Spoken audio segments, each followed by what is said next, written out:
Hello, this is Josh Belk with the Belk on Business podcast. Thank you for taking a moment to listen in today. Today we're going to talk a little bit about cleaning up messes. Cleaning up messes. I think this is episode 64 of the podcast, and I appreciate there's so many of you who kind of followed along this journey, is kind of gone through generating podcasts to trying to generate and put out some ideas to try to help us in our business. Unfortunately, there are many times, and maybe fortunately, I think it's a great way for ourselves individually, for our company to be able to come in and be able to solve problems. And many times those problems are created from an individual or maybe a team that either worked with our client or worked with our people individually before, that simply just created a mess. As an accountant, many times we'll go into clients and we'll have a mess that we have to clean up.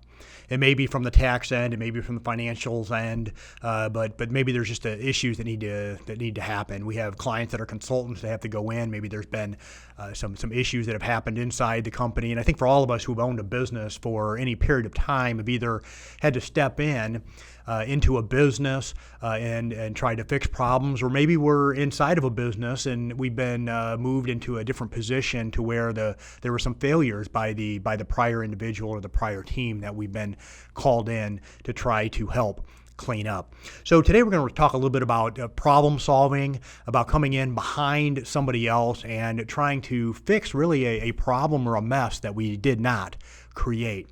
First of all, when we step into that position, we really have to take extreme ownership of the solution. Of course, we aren't going to necessarily take ownership of the problem. We didn't create the problem, and usually the people, and most of the time the people that are there will understand that we weren't the cause of the problem. But they're really going to be looking for us for solutions. So we really need to take a strong position of ownership of the solutions that we're going to provide. So the first thing we need to do after we take ownership is to identify the real problems and the possible solutions. So identify the real problems and the possible solutions. And this may really require a causation versus correlation analysis. Many times it's going to require us to, most of the time, it's going to require us to peel away emotion. There's going to be a lot of emotions, especially if we're coming in and cleaning up a really bad mess, a really messy situation. There's going to be a lot of emotion involved. So we're going to have to kind of step in and really kind of peel away that emotion and kind of really deal with the facts of the situation that we're dealing with. I think in recent days and now we're kind of going through the conventions. I think at the political end and this prior week we had the Democrats provide theirs. This week we have the Republicans going to have their convention. And one thing I'm listening to the political side, a lot of that is just a lot of correlation. And just kind of association. This person happened to be in this position and this thing happened, so therefore it must be his fault or her fault. And that's not a real good way of going about solving problems.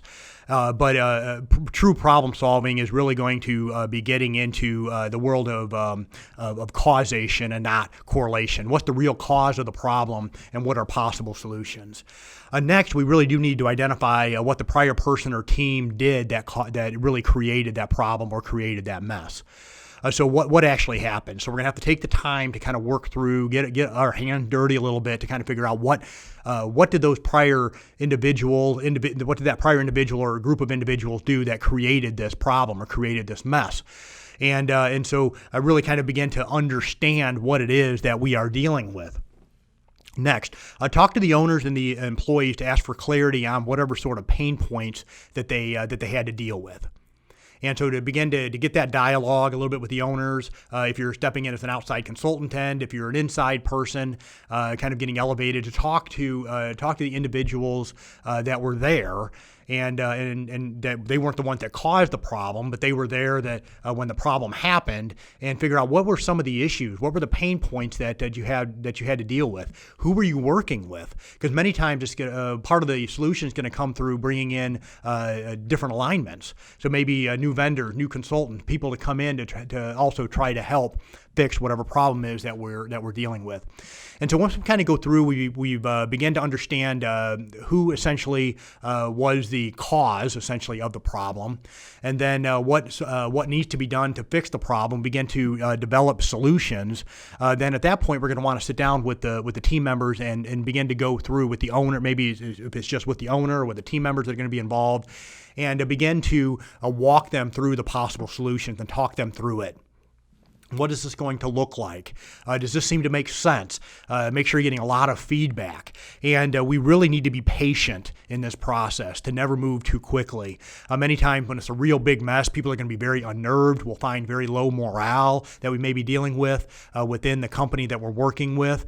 Maybe it's within our own team, whatever the case may be, that we're just going to have to move slowly, to be patient with them, to listen purposely and with a purpose, and be able to generate good solutions, and then give them really the pathway of getting the problem solved. So be patient, don't move too quickly. Next, document the problem. So really kind of go through and document the problems that you felt that are there. You get the clarity. Everybody kind of comes to agreement that, yes, these are the problems. And then you kind of go through and really discuss the solutions, and then really kind of draw a roadmap or a process map of how are we going to go about implementing the solution.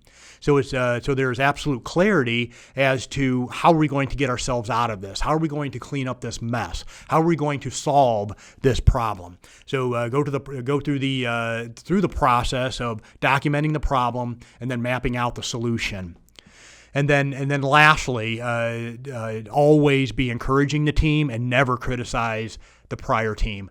Until recent days, I mean, we see this in, I think, kind of like maybe with the conventions going on, we see this in presidential politics, that many times the preceding president won't usually come out and say anything about the next president. Okay, and I think unfortunately many times the current president may speak badly about the prior one. And when I hear this, I kind of realize, you know what, this really can hurt morale, to kind of take a better attitude when we're coming in behind somebody else, and nobody's perfect, everybody's going to make mistakes, that we really don't, we take the high road, and we don't be criticizing the person that may have created the problem. Okay, so never be criticizing, and always be encouraging. Be encouraging to our team members if we had to kind of step in and fix a problem within the business, or if we're an outside consultant coming in trying to fix a problem, that we never criticize the prior person, and we're always encouraging the team that's in place, that better days are ahead of us. Hope this was a help to you. Hope you found some value. If it was, I encourage you to subscribe if you haven't already to the Belk on Business podcast. Once again, this is Josh Belk. Have a wonderful day.